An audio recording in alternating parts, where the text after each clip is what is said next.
lot to get through.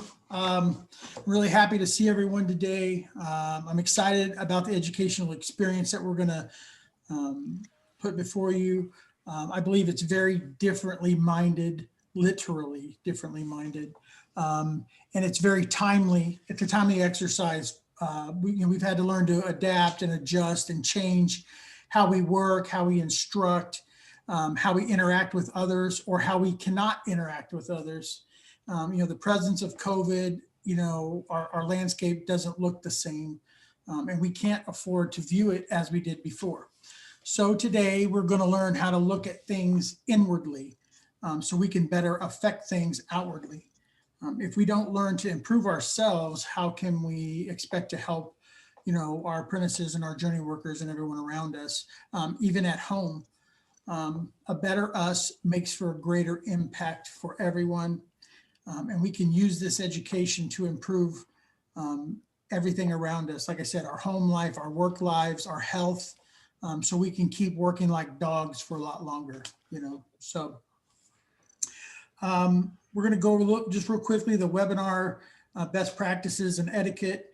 Obviously, we want you guys to stay on mute throughout the presentation. We have multiple co-hosts and we don't want to create any confusion. We would like you to pose all your questions in the chat thread, where we'll try to answer them there's a couple Q&A portions of the presentation. Time is a premium today, and we will do our best to get to all of them. If we don't get to all of them, there will be a follow-up session sometime probably in February, and we'll submit questions and stuff for that. And we're going to go over that a little bit more at the end of today's discussion.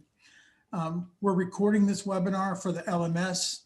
And you can go back and listen to it as much as you want. You won't be able to download it for content, and we're not going to share the PowerPoint because it's protected and everything, but you can go back and look at this anytime you want, as much as you want. And I also want to thank everyone for filling out the question survey that we sent out earlier in the week. It was the one question, it was supposed to be easy. I know we had a few issues with it because of the Google nature of it. But it did help answer a couple questions for us. We thought we knew maybe what was maybe the biggest blockades and stumbling stuff for you guys, and it kind of answered that question. Mainly it was lack of time, which this will directly relate to, and lack of a staff, whether it's the amount of staff that you have or the quality of staff that you have. And hopefully this will help with that as well. There were a lot of other things, and every one of the categories got votes, but it was just those two were overwhelmingly more than the rest of them. So our vision for the day for this session, we're going to get to in just a second here, if this will advance, maybe. There you go. Our vision statement is promote leadership development and education. And we're going to do that through Peak Performance 2.0 with Dr. Robert Cooper. He is a neuroscientist and PhD with New York Times bestselling author and high performance business strategist. He serves as the CEO of Cooper Strategic, a global consulting firm drawing on peak performance database with nearly 2 million executive advisors and professionals. So I think you guys can read the rest. So I'm not gonna read that. But I first met Dr. Cooper and saw his presentation on peak performance. It was a lot smaller presentation. This is a lot larger, so I'll even get to learn a lot from today. At the Wall Covering Association's annual meeting earlier this year, way back in January, pre-COVID, so it was basically in the Stone Ages. And as relevant as it was then, it is even more valuable to our organization due to the training environments that exist today. So with that said, I would like to turn it over to Dr. Cooper. Right, Dan, thank you. Hi, everyone. Let me see if I can switch. We'll switch to, see if I can share my screen right now. And we'll get this up and see if you're all with me. So you should see an opening screen, I'm guessing, on your view right now of where we're headed. I mean, first, it's an honor for me to be here with you. an intriguing time in the world, to say the least. It is a time when there are all kinds of people just waiting for it to be over. And, maybe the good old days, whatever those used to be, will come back. On the other hand, the most amazing leaders and teams and directors of training in the world are using this constraint, this challenge, to really think deeper, to step back and reinvent, in essence, how they deliver the most impactful results. How do they set records? And so then as the world shifts and we move into what's coming next, you'll have this chance to be better than ever. And what we notice, that these are my teams. We have 300 colleagues around the world who focus on different parts of what you'll experience with me today. I mean, what we realize is, this is this chance to step ahead, to break away from the norm in some really exciting ways. It creates a kind of line of hope for people. I mean, I think the noise right now, the commotion, the uncertainty, just the noise, the news, human beings, and my lens is through neuroscience. So human beings and the nervous systems are having a heck of a hard time today sorting, what to focus on, how to work remotely or, face-to-face in the right ways again, how to keep their priorities front and center, how can they be more relevant in a changing world, just to have the best future. How does that even work today? So I think the way all of us, and I'm in your world, so we design and deliver training and measure outcomes of all kinds around the world. And so to me, it's a really exciting time. I think the challenge is an igniter inside the human brain to ingenuity. And as long as you're curious, so the word curiosity in neuroscience, hugely important here. We call it the need for cognition, is the official phrase inside neuroscience, NFC. And it just means that there's a scratch inside you to wonder what is possible. Is there a better way to come at something? Have you been missing something? You're so close to it. Could you step back and put something in context? And it could really be a breakthrough where you save steps, you save time, you save effort. Your staff or your team, they raise their game in a way that it really helps you.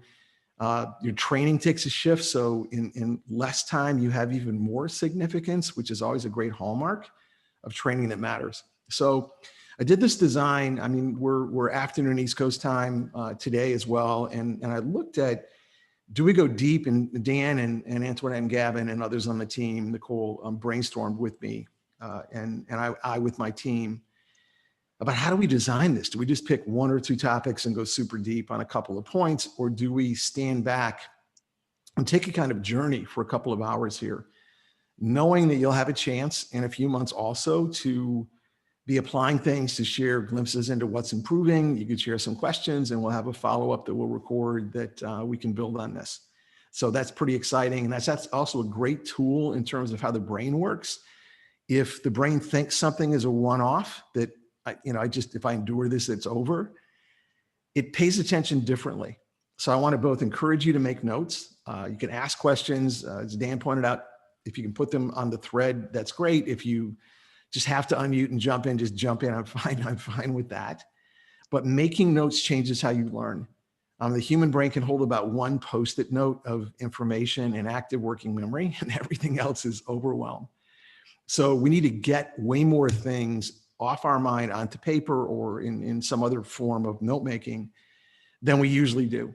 And so I just would encourage you to doodle, draw, circle, make a few notes. A pen in hand outperforms a keyboard. It outperforms thinking or just watching like this is a movie. So I would love to have you in it. And I'll have some questions. We'll work our way through that together. I want to start with a tool that we use around the world. We've used this for a long time, starting with 3M and Intel and a number of our clients. We call it a check-in, and it's a self-rating. So I want you thinking about, where are you right now? And we use this in every single program we teach. We have variations of this beyond energy and focus, but for this session, I want you thinking about, where are you right now on energy, 1 to 10. So a 10 would mean you have so much energy, you need a seatbelt. 1, it's a miracle you're upright. All right, so that's my range. Focus, 10, best imaginable. If there's something you're interested in, you are so ready to dial in, you'd be a 10. 1, why bother? You're barely here, underslept, whatever the story is. So pick 2 numbers. Where are you right now? I'm really curious about that. I want you to jot down 2 numbers or think 2 numbers. And I want you just to reflect on the significance of a tool this small And I would build a case that this set in motion some changes that have impacted some of the smallest record-setting teams in the world and the biggest organizations. Because to the brain, we mostly never check in. If you follow the best performers in the world, in every single profession in the world, they've trained, they've embedded in their subconscious the ability all during the day to check in, where am I?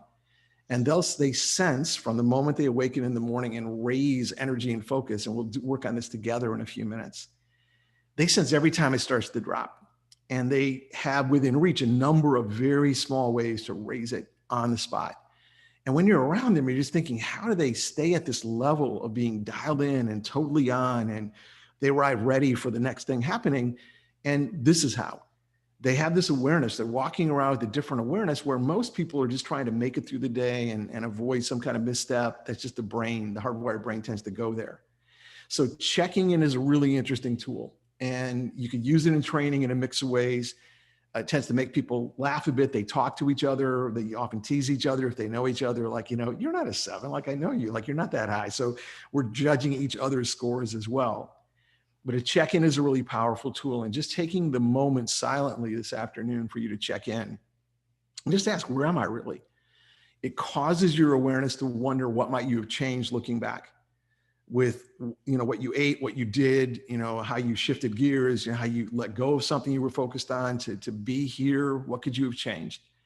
Back to curiosity. Now you have the opportunity to really grow and make things really work. So, moving on, I just want this theme in play during the session. Will and Ariel Durant had this quote in a series they wrote some years ago called The Lessons of History. And what they said was that the best future, not just the future, the best future never just happens. We don't just arrive and suddenly, it's the best possible future and we're here, how awesome. That's not the way human history plays out. The best future never just happens, it is created. So by how we train, by what we choose to focus on, by what we draw attention to, by what we follow through on, we are creating the best possible future. That's within reach of every one of us in more ways than we imagine. So I want to put that thought in play today. So when growing up, my dad was away a lot. He worked with a hospital ship Hope. My 2 grandfathers, I was the eldest grandchild, and they noticed that I was alone a lot. So they spent extra time with me. And my dad's dad, I'll come back to at the end of the session today. My mom's dad was a surgeon. My grandfather Downing was a surgeon who worked with the Mayo brothers. He pioneered surgery, helped a number of breakthroughs happen that have helped a lot of people in the world. And I grew up around him, and he would say to me when I was a little boy, he would say, we must become what we can become, and we don't. And they said the problem is, we get used to doing something and then we just perfect it.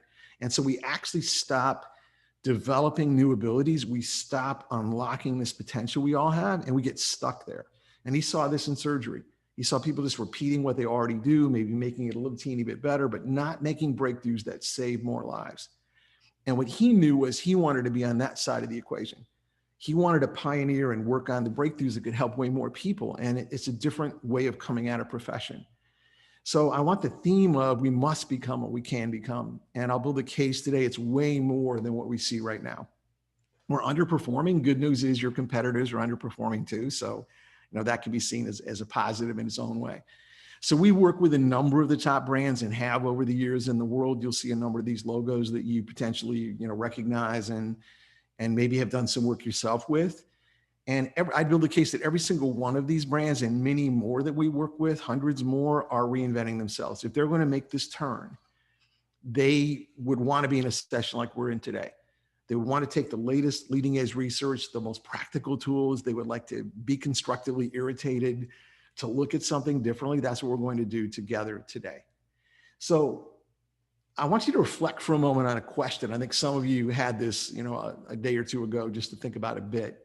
And I'd love just a couple of quick reactions to this, but if you didn't have this question to ponder, it's fine. I just want to put it in your mind right now. But think back over the last month. Let's just take this last month of October. What is one thing, you might have many things, but pick one. What is one thing you've learned and applied that has measurably increased your effectiveness on top priorities? Not just you being more effective, but effective on the things that matter the most to you. They could be personal, or they could be work related. But what's one thing you've learned and you've applied that's made a measurable difference? So I'd love to have just a few responses here if we could. So you could unmute. I mean, Dan, I think that some of the participants had this question, a few of them at least, to share a thought. Right. You guys can just unmute yourself and answer if you'd like. Yeah, you could just jump in. Just identify yourself when you jump in so everyone else can know. This is I'll Kevin jump Harnett in out of there. It's DC Brian 58. Gingroff. I'm FTI Ontario. Okay. I guess in the waning years of my working career, because I'm about to retire in a couple of months, has kind of made me sit back and think about, we prioritize every day, every hour, every minute almost, we're prioritizing. One thing I've never really, over the last 11 years, I can say that I've never put my personal life as a priority, unfortunately. So that's one thing I've tried to apply. Yeah. Is, taking the time to focus more on my personal life. I tend to stay at work way too long every night. And, when you get home, there's no time left for anything else. So part of that is also trying to get my brain to turn off from work every day. I drive an hour and a half, hour and 45 minutes each way. I find myself continuously, thinking about work, what issues we have, how to overcome some of the things, some of our obstacles, those kind of things. So it's all part of that is I can say over the last easily couple of months, I've tried to push myself away a little bit, at a certain time of the day to say, turn my computer off and go home. Because whatever's there is still going to be there tomorrow. I can thank my wife for part of this as well, because she's pushed me in that direction. But I think it's important. We probably all this is something we all need to think about. Yes. I know a lot of the directors of training personally. We all care, and we care a lot. And I think sometimes we care too much at the detriment of our own personal lives. Right. Well, thank you.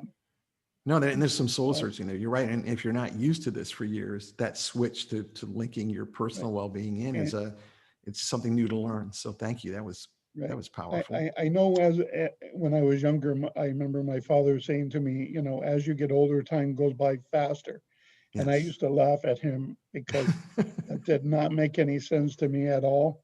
Yeah. But I can tell you, it makes total sense. I mean, the days and the weeks and the months seem to be just clicking by anymore. Right. So I would encourage everyone to, take the time for yourself, take the time for your family, and, sure, work hard, do what you do every day, but, make sure you take the time to focus on yourself. That's awesome. Yeah, thank you for that input. Yeah, go ahead. Yeah, it's Patty Byrne here, FTI BC. Hey, Patty. One thing that actually occurred here with me in the last month or so is we got a pretty close crew here, right? We're all we're friends. I mean, we get along well, and we do a pretty good job here. But I had to met out some discipline for one of the individuals that works here, right? And I realized that, maybe I was getting a little bit too comfortable with the friendship here and forgetting that sometimes you got to be the boss. Yes. And, I had to discipline somebody at the facility here, right? And while it wasn't pleasant, it was necessary. Yeah. And I think part of the reason why it got to that point was because we were getting a little too close. And unfortunately, sometimes you're in these positions, as much as you want to be, friends with all the crew working for you, and you want to have that good relationship. Yes. You got to be the boss at some point, and otherwise, you wind up getting the lunatics running the asylum. It's true, right? If life was meant to be a fan club, I think some of us missed that, announcement, because you can't win that fan club if you're playing it all the way through. You just can't. And you're right. I mean, there are these moments when, as a leader, you need to step up, and there's clarity and there's confirmation that something needs to happen. And yeah, that's a great insight. And if you haven't done it a lot, it can be a turning point, because the rest of the team's watching you too. And, it sends a very intriguing subconscious message that, we need to keep raising our game, and we need to really be on. So yeah, thank you for that. That was great. Phil, did you have your hand in the air too? Yeah, I hope you don't mind me reading this verbatim. It was more than would fit on a Post-it, so okay. I wasn't able to memorize all of it. So yeah, I read your question. I read it and I wrote this down, and it's something I'm practicing right now. It's really important to me that someone know my name after I meet them, especially more than once. Yes. And then, kind of self-reflection. Am I doing the same thing? And it is important that someone remember your name. As trainers, as union officials, it's extremely important. And if you remember someone's name, you're instantly telling them that they're important to you. Yes. So how can I get better at that was my question. And because I don't have the greatest memory. So what I did was I started a logbook, and I would record the highlights of conversations that I would have with people, members, staff, neighbors, so that when future interactions, I can go back to that person's name, recall that conversation. And it may be something as simple as maybe they had mentioned their kid was in a sport and he was at a certain, rating. And I would recall that, and instantly that would create a persona to be able to segue into anything I want, because I've got his complete attention. He knows I'm paying attention to him, or they know that I'm paying attention to them. And that has been huge for me to be able to get from A to B with the different people. That's awesome. Well, and Phil, we have a whole section coming up in this session together on the changes in trust and how we have to look at it differently. So this really fits that human beings have this real drive to be seen and to feel like they're unique. And you're right, it can be as simple as a name, and then other facts that really matter to them, often personally, that they might share with you. And that builds this bridge into just feeling seen and valued. So, simple thing, very powerful. So a couple more observations and then we'll move on. Yeah, I'd be happy to go. Mine kind of echoes what Brian was saying initially. This last month has been kind of a whirlwind for me. Over the summer, I found out I had a tumor in my kidney that they removed on October 2nd, found out it was cancer.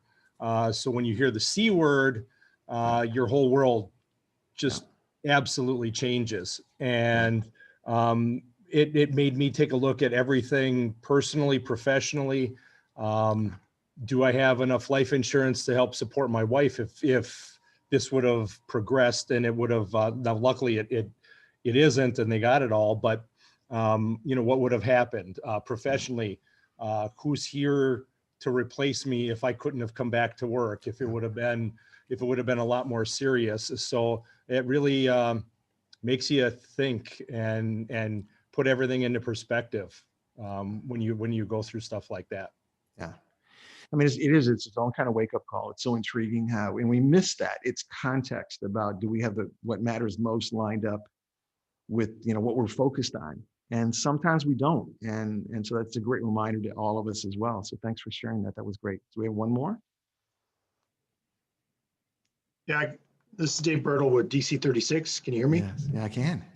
Okay, perfect. Outstanding. I think it's just slow down. I think there's a little bit of everything that everybody's already talked about, that it plays parts in all of our lives, from slowing down at work to slowing down in your personal life, because like I think Brian hit it on the head, is, you just gotta, this job isn't everything. It means a lot to all of us, and you just gotta slow down, because next thing you're gonna turn around, there's not gonna be anybody there. Yeah. No, and that's a great point, because the brain also needs more downtime. So the slowing down, I mean, it's so intriguing. We all grew up in a world where this notion was, to really be successful, you have to push, push, push. And amazing how much of what grows us happens when we slow down. Brain downtime, hugely important. The top athletes in the world know it, top, military units in the world know it, but others don't. And so we end up pushing. And so I think that's another great awareness point that we'll build on this afternoon. So, thank you for that as well. So if you also thought about this, these are great questions. Like this are really important for a mix of reasons. And we use questions a lot. We often pre-engage with them ahead of a training with questions. We follow up with questions, because reflecting changes the brain in real time. It makes us stretch to become what we can become, as opposed to what we call cognitive tunneling, where we just end up doing what we do. We do more and more of less and less, and we're comfortable at it. We're good at it. We can work long hours at it. We're maybe not really highly effective at it, and it might not be the most important things anymore. But if we don't have a way to see that or sense that, we're stuck. So I want to move on, but I wanted to plant that seed. And part of why I wanted to plant that seed, I just finished last year a second PhD, which only people I think that forgot how hard the first one was, or any kind of degree, would ever do a second one. But I wanted to do some original research, and this happened to be at the #1 university in the world in this field. And I wanted to look at where learning meets initiative, because I'll build a case that learning itself doesn't change us. I mean, just being exposed to information, watching things, being in a session, there's hardly any evidence at all that the brain changes at all. We don't really become more. We check a box, we attended something, and our teams and our original data would say that it's in the application.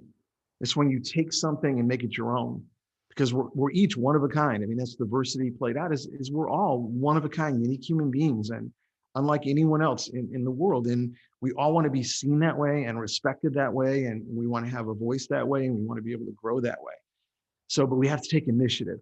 So we build this out together. So I want you thinking during this session today with me, in what new ways could you link learning with application, just more often and briefer than maybe you do it now. It's a really powerful thing. So applied learning, we now know, changes the brain in micro moments, in millionths of a moment. When you start applying something or wondering, how could I use this with this team on this objective, and what could I adjust or change in a very small way, we become different. The brain actually becomes younger. It can stretch, it can switch. It's so powerful as a tool. Results that come out of learning plus initiative or learning plus application. This is one data cut of teams we measure that we call elite teams, the ones that have leaned into the kinds of things you're learning today.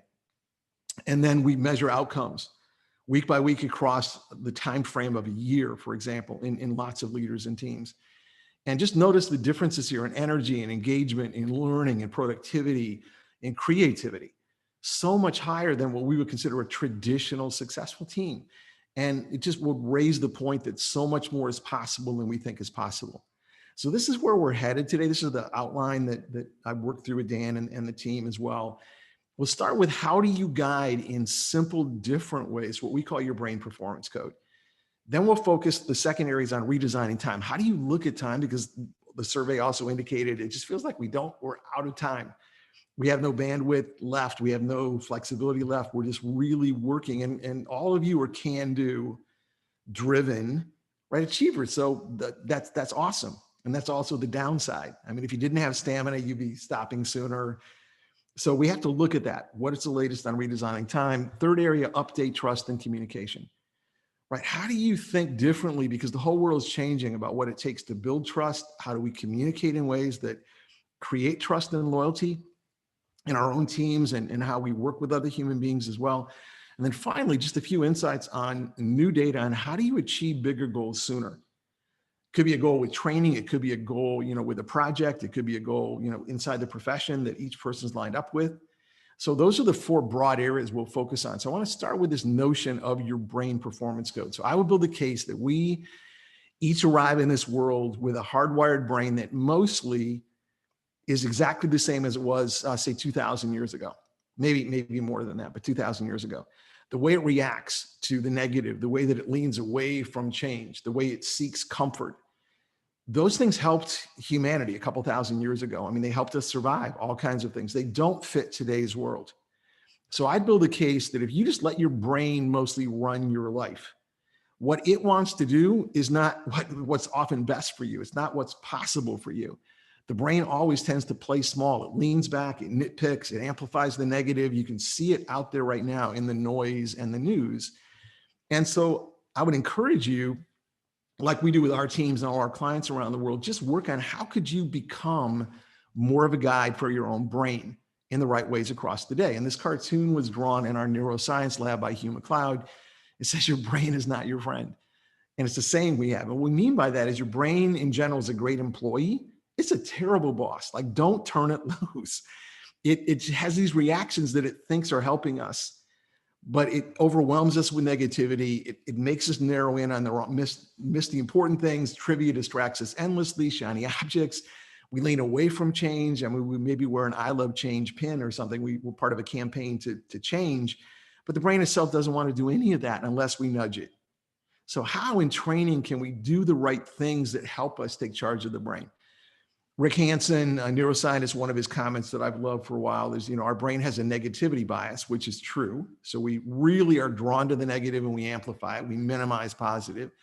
He says, which makes it like Velcro for the bad and Teflon for the good, right? And it's that drive home that we just heard about a few minutes ago, where if you have a long commute, chances are if 100 things went right on a day and one went slightly wrong, what you're going over and over on is the one thing that went slightly wrong.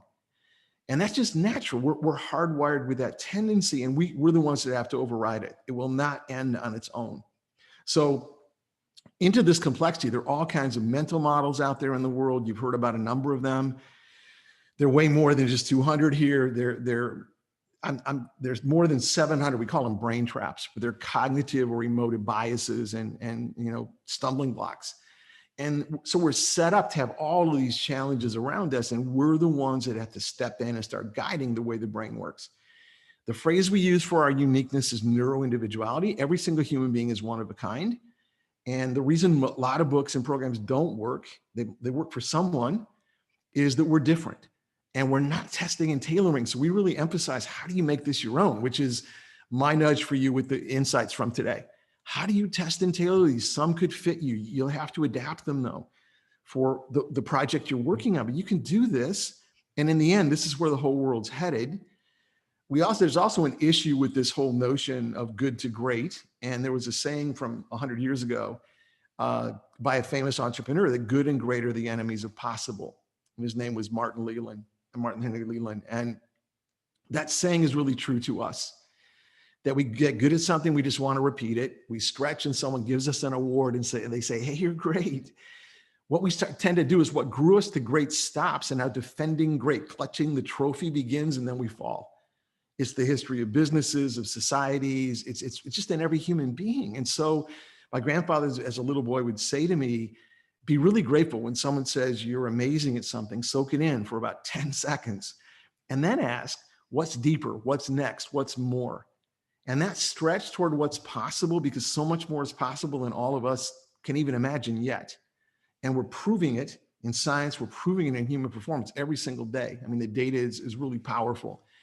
So what we don't realize is how ineffective human beings actually are. And here's one data cut, there are many, but this one data cut said, first it said on average, only 11 minutes out of the working day have peak effectiveness in human beings in general. Now this wouldn't be each of you, of course, you're dazzling, but human beings in general, highly ineffective. Then they did a second take on the data and the number went down to 8 minutes a day. And so if they're only 8 minutes when in an entire 8-hour or more working day, we are really on, we're really dialed in. How do we work those 8 minutes and leave? I mean, how do I get all 8 minutes together? Or how do I change this? And the reason this happens is the busy brain compares itself to what's common, not what's possible. So as long as you feel a little bit faster or more effective than the people around you, I'm speaking through your brain here, your brain's pretty proud of you. I mean, you might even be Olympic, right, to your brain. And so this notion of how much upside is there? Like how much more effective could we get? We could get much more effective. Part of what is driving the brain crazy today, we call in neuroscience present shock. It's the endless distractions, interruptions, just the shiny objects, the things that pull us away from having any momentum on priorities. And it's not going away. I mean, just the sheer number of times that people look at their devices during the day, those numbers are going up and up and up. And so what that means, and we'll get to it in a little while here, is communication now is compressing. We have to front end messages, give you the conclusion first to keep you engaged. We have to know where things are headed, or we unplug, we disconnect. And so present shock, we don't have to like it. It is a reality in today's world. I don't see it going away. Another twist that's really interesting is it's valuable to know for each of us, our talents and our strengths is valuable. The problem with a hardwired brain is once it understands what you uniquely are strong at, your own brain tends to entrench those strengths and then just start inflicting them. Like, don't mess with me. These are my strengths. I do these things. You do other things. And in that rigidity, you actually block your ability to pick up new abilities and to become what you can become. So strengths are both a blessing and a barrier. And if we see that in training, It's why we want to keep handing to unique human beings. How could you test and tailor this? And it might be a brand new ability, which feels awkward to the brain at first. And we have to make peace with being uncomfortable. So could we start small? How could we test this and just see if we look at an outcome? How is this better? So that really pays off. So strengths are valuable. They can be an issue. When you're around people leaning into growing, we call this upwiring. They're changing in front of our eyes. They listen deeper. They're open-minded. They stay curious. Downwiring is the opposite.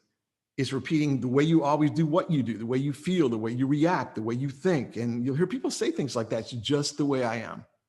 That's a sign of someone downwiring, right? And they're stuck. They're just stuck in time, and the world is leaving them behind as it changes. So all of us, as we're designing training and we're working with human beings, we want to be growing and rising. And the news in biology is nothing can stay the same. Nothing. Not one cellular process, not one cell, not any part of you. You're either growing in some way or you're fading, right? You grow or die. I mean, that's exactly what's happening inside all of us. And so I want you upwiring. Upwiring is just one of the terms that we use. The right question, the brain loves big and complicated and later and sometimes never.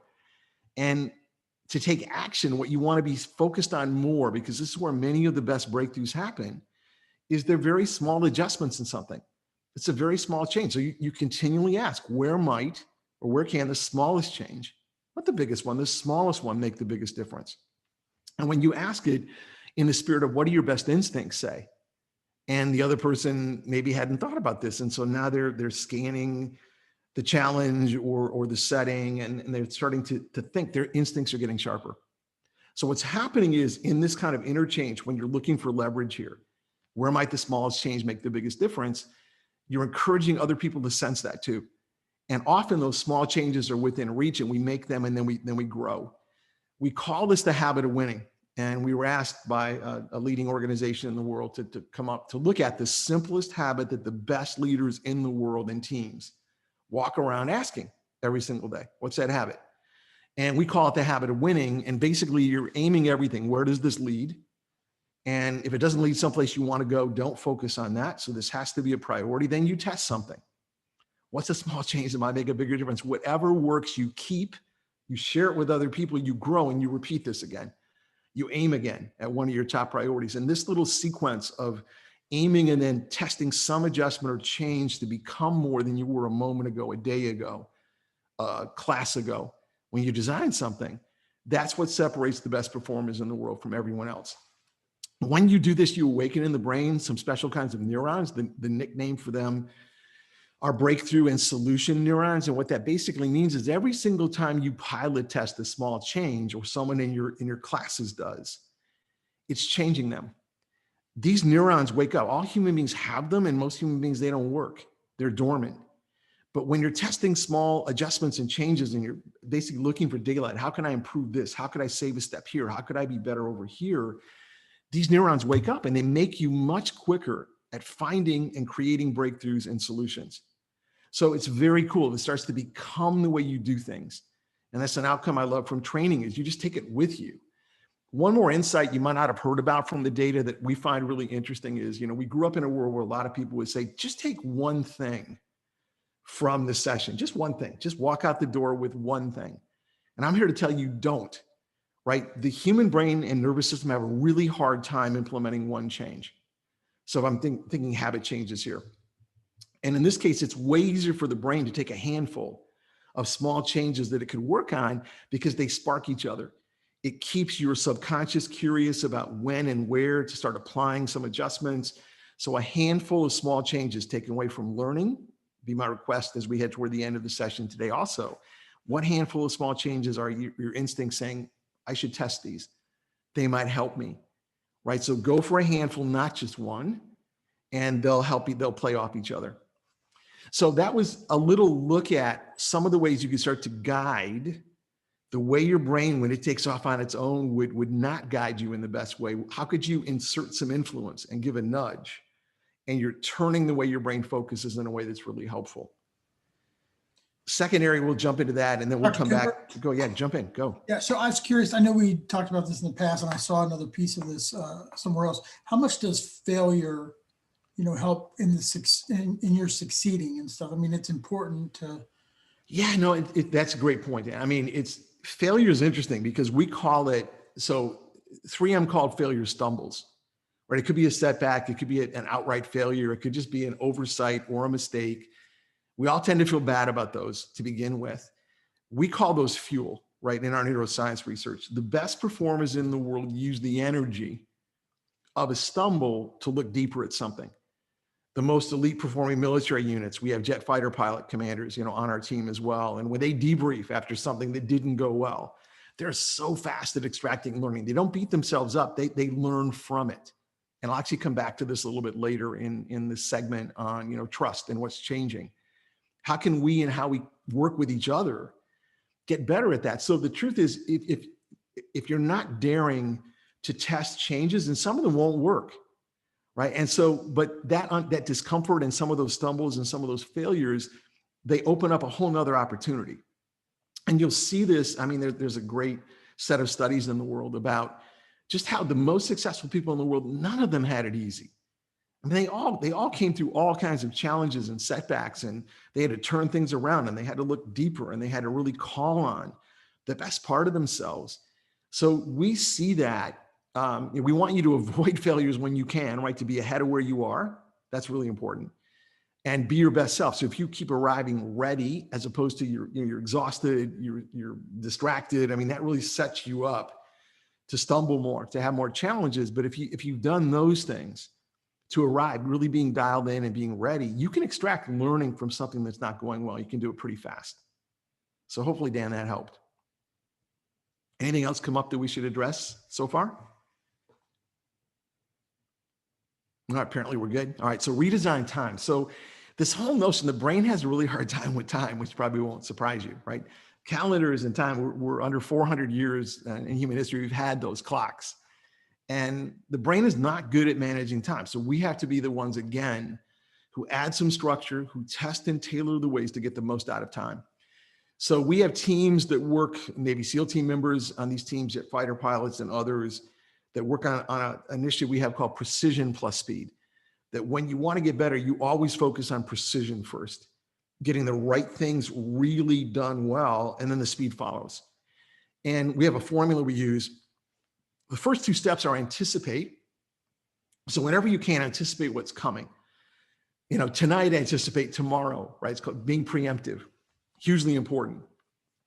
Second part of this, though, that's a hallmark of the best performers in the world is all across the day, based on how they organize their time and schedule, they arrive ready for the next meeting, the next call. I mean, they're in essence totally on. You could feel the level of engagement they have compared to everyone else. I mean, you'll feel them in a meeting, being more dialed in, more attentive, more curious, making better notes, more geared toward follow through. So they're not only anticipating some things are coming that really matter in today's calendar, for example. And sometimes we get surprised. I mean, Dan, back to that question on failures, and something surprises us and we have to deal with it in real time, for sure. But arriving ready, a lot of the time we can get much better at how we do that. So I wanted to highlight that here for just a moment. And the way we build this, there's a phrase we've used for years called Apex operating system. And I would build a case that every one of us should have had a class, probably preschool. This is probably preschool class, just for a moment, where people said to us, let's say I'm in preschool many years ago, right? And someone looks at me and says, look, Robert, I'm like anyone who's ever lived in this world, and we'll help you with this. But one of the things you're going to need to do as you grow up is you're going to have to figure out this way that from the moment you awaken first thing in the morning until you fall deeply asleep at night, what do you do when?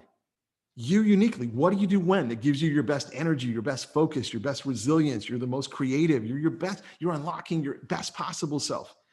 All of your potential, your ability to learn, your ability to absorb information quickly. And then you work your entire life on making it better. We would call this an Apex operating system, a blueprint. So all of us on this session would have arrived then at this session living today in a blueprint. So from the moment you went to sleep last night, right before that, what did you do to prime your subconscious for today? You awaken, what did you do in the opening minutes to upgrade your brain and metabolism to be at your best? And then what did you schedule when it's within your control? Exactly. And we would have this. Elite performers in the world have these. These are blueprints. They build them, they make them better. I'll share some highlights in a moment. We'll touch on this together. And I build the case, this is coming as something every human being needs to be at our absolute best, have the greatest opportunities, live our best life. We need this and we don't have it. We're winging it. And that's not a great thing. So this is one example of a real macro view of some things across the day for one elite performer. What do they do when? And within this are specific plans. What are they doing in the middle of the day to get the most out of their brain for the afternoon? How do they start their day? How do they make transitions during the day? How do they engage as they move from the mindset of working into the mindset of being at home? How do they wind down at the end of the day in a way that gives the brain downtime, that sets them up to have really deep sleep and recovery and high energy and connect with their families and their loved ones and their community differently and better? How do they do it? So there's a method to this. So we'll focus on Apex Operating System for a moment. So you may have heard that, there's this whole call, there are a number of books out on this, that at a specific time every morning, apparently, all the successful people in the world get up at that particular time, right? The alarm goes off and they outperform everybody. And there are books on this, there are plans for this, there are all kinds of ways to look at this. And I'm here to tell you scientifically, it's absolute garbage. It's just absolutely wrong, right? Harvard expert just says it's a performance killer. There is no specific time when any of us should be up in the morning, except the time that's best for us individually. Now, maybe for me, I'm actually a real early morning. The way that my unique chronobiology, the way that I'm wired, the way it works for me is I need to be up a little bit earlier than other people in my family, my wife, our daughters. Just that's been me my whole life. It's not most people. And so you have to figure that part out on your own. So when does your day start? That's very personal. But once your day starts, then what? Right? And what's interesting in how the brain works is from the moment it awakens in the morning, we give it signals, right? We are the signalers to our own brain from the moment we awaken in the morning. And evolutionarily, this was huge, right? 2,000 years ago, your brain is listening to you. If you're uptight, you're hearing some sound outside, the brain is dampening down energy production, assuming you might have to flee for your life later. But there are all these signals, right? The brain's waiting for you. You and I missed this announcement as we grew up. We're the signalers. So we should have an actual plan. We're signaling our own brain. So what is that plan? And from the moment you awaken, there's this cortisol awakening response. The brain is deciding, do I make more energy all day in the body too, or less, based on these signals? And think of how many people awaken in the morning. As late as they can, they jump out of bed to a loud alarm clock, drink an entire pot of coffee themselves. It would have killed our ancestors. They barely tremor. Amazing. Then they rush. If they're still going somewhere in traffic on a long commute, they might drive a little too fast. That gives a kind of rush. We call it tense energy. All those things are the wrong signals. Can we get used to them? Yes. Are the people around us doing those things? Sure. So compared to them, we might feel like we're performing well, but we're not. So if we unlock in every one of us, what would be the best way to awaken in the morning? It's the first 21 minutes, right? Really powerful. That number, I think, is compressing. We started with 1 hour, and my teams look at the data from around the world. We keep asking, what's the least amount of time on average we think most of us could organize a way that we're sending the right signals and our performance goes up dramatically. We're down to 21 minutes. I think it's going to drop below 21 minutes here pretty soon. That's exciting. So I want to give you a few examples for a moment, just to spark your thinking. And there are all kinds of these. So I'm not suggesting these are all right for you, but some of them may be right for you. So how do elite performers in the world start their day? And once you do it, you'll track how you feel. And how does your family like you or friends later in the day? If they like you better, good sign. Maybe this is really paying off for you. So there are all kinds of ways to measure this, right?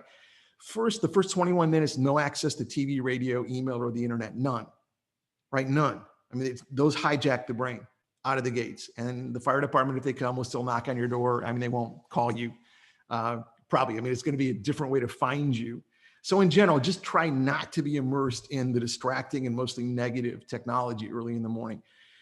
Sip an entire glass of water. The nervous system needs more fluid first thing in the morning. Bring your faith, whatever that is, with you. So you're living, and just remember it for a moment. That's Dr. Renee Shake's research. Your goals. Up to 70% of achieving big goals depends on daily recommitment. So first thing in the morning, you're just running through your mind. This is my handful of top goals, and I'm in. I'm excited about them. I'm recommitting to them. moving on. I mean, viewer light, step someplace where you get a view and you could turn the lights up. Step into another room, turn some lights on. If it's dark outside, if the sun's coming up, step outside for a moment. That changes through the eyes, the energy production that you have. Work up to not intaking caffeine for 15 minutes to an hour after awakening. And the reason is, if you're drinking coffee or caffeinated beverage right away in the morning, you're blunting your own nervous system's ability to make energy. So just put a little lag in there. I mean, 1 minute's better than 2 seconds or something. I mean, just stretch it out, see what you can do. You can learn. Your position matters to your brain in the morning. So just be up. Don't slouch and shuffle. Just be up. Breathe a little deeper than you might normally breathe. Those are signals to the brain, really powerful. Have at least a few sips of ice cold water. So have a way you can reach for some ice cold water, nearby first thing in the morning. Those sips rev metabolism. They give you more energy. If you take a shower in the morning, there's a whole lot of new research coming out, very intriguing on it's called exposure training. And work up to having 30 seconds or so of super ice cold water at the end of a shower every single time. And it helps your immune system, keeps you younger. I mean, it changes us in some really powerful ways. So just test it, see what might work for you with that. A bite or two of food within the first 21 minutes, this is MIT research, can connect through the neurotransmitter stomach to the brain. It can help produce more energy. That's super positive and powerful. Ask a couple of questions. So priming is setting up your subconscious to do something. So you're basically ahead of time, you're lighting up neural pathways. So it helps you remember to pay attention subconsciously to something. So you don't have to focus on it later on. You feel this nudge, like a gut instinct. I should notice something, or there's something over here. Questions like, what will I learn today? How will I innovate today? And then how will I use it? Notice I'm going back to linking learning plus initiative. How will I use it today? Fitness, make sure you're not flexing your lower back. This is Dr. Stuart McGill's research out of Canada, deep, thorough, really, really high level research. No spinal flexion, no bending at the waist for about an hour after you awaken or you're injuring your lower back. And we didn't know that until not too long ago. Simple advice, best exercise early in the morning, according to Dr. McGill, push-ups, planks, push-ups on your knees, one arm, both arms against the wall, whatever kinds of push-ups you do, that's fine. It keeps the core stable. And it's a good signal. It's not a workout, but it's a good signal, make more energy to the brain as well. And now you scan your priorities. So first 21 minutes, any of these could help. And now you're starting to set yourself up to have better and more energy all day long.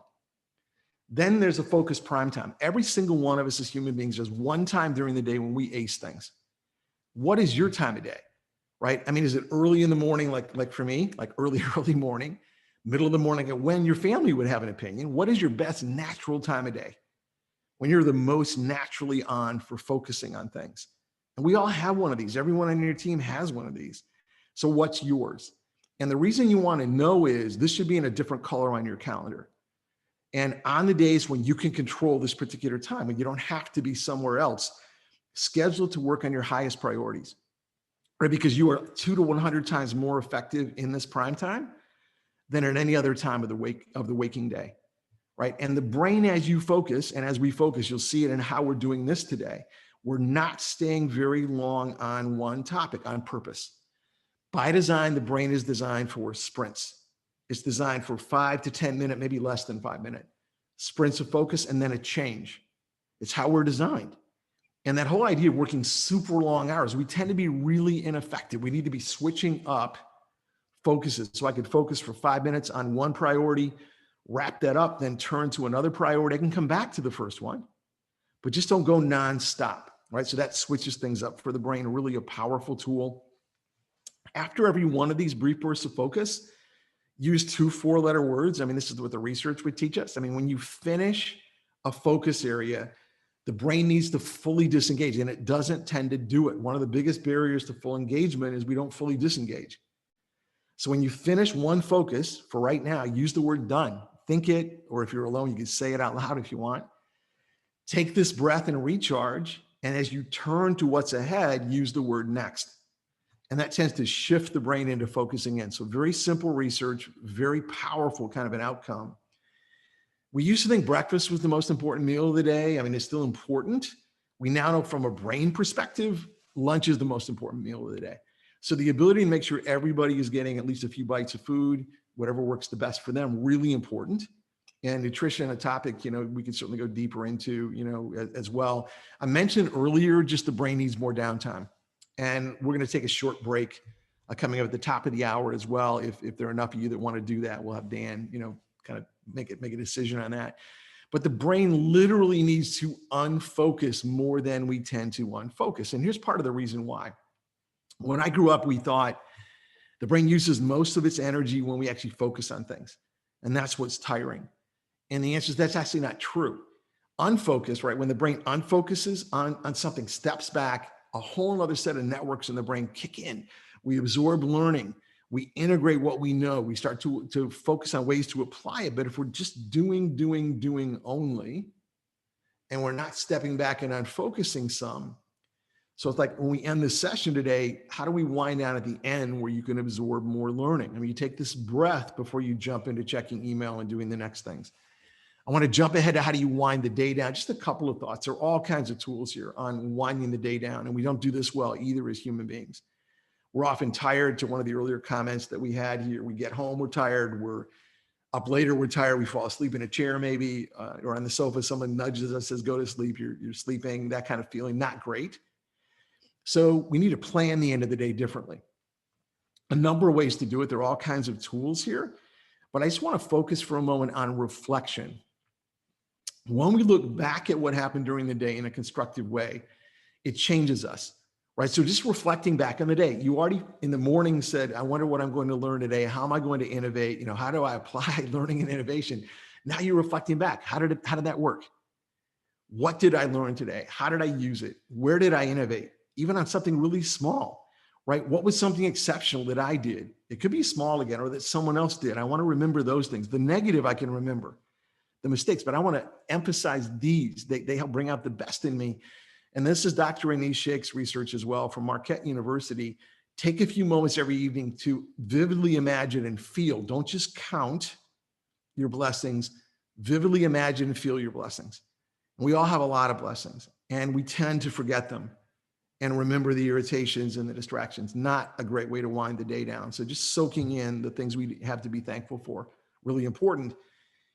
To sleep for just a couple of minutes here as well. This is a really important focus area. The data would say one bad night's sleep weakens your brain's memory, performance, and creative powers. And a lack of that downtime and high quality sleep, biggest reasons people make mistakes and miss chances to learn, improve, and innovate. So here we are, we're running training for people. And part of the larger context should be, we should be the best reminders of the science that says, look, what we're focusing on learning, we want you to absorb. We want you to make it your own because you'll be better. And just pay some attention also to getting enough rest. Keep testing. How could you rest even deeper? Because it will help you. And there's more and more education coming on this. We'll build it into the ways we train. I think that's super positive. There's also technology. So there's a company. Dr. Cooper, Good. Yeah, go. let's stop there, take a short break, and we'll come back because I know that a lot of our guys and gals suffer from sleep issues. Awesome. So maybe we can dive into that when we get back. Let's do it. So let's take 5 minutes right now. So feel free to just, if you would time this for me. So it's like a mission timer. If you would time it, we'll be back online here in 5 minutes together and we'll continue. So thanks everyone. Dan, thanks. Thanks, Kurt. Be back at 3:06 or 2:06 or whatever timeline you're on.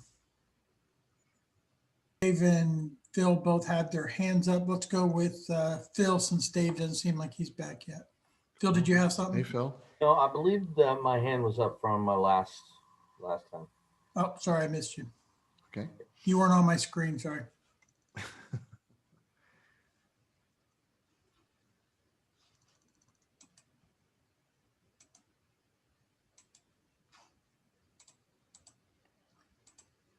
So Dan, whenever you're ready, you just give me the green light here and we'll go. Yeah, we're good, I think. So you can go ahead. Like I said, I just wanted to make sure that they had time because I know, been around it for so many years that I think it's an issue with construction workers, period, and definitely trainers have a problem with sleep.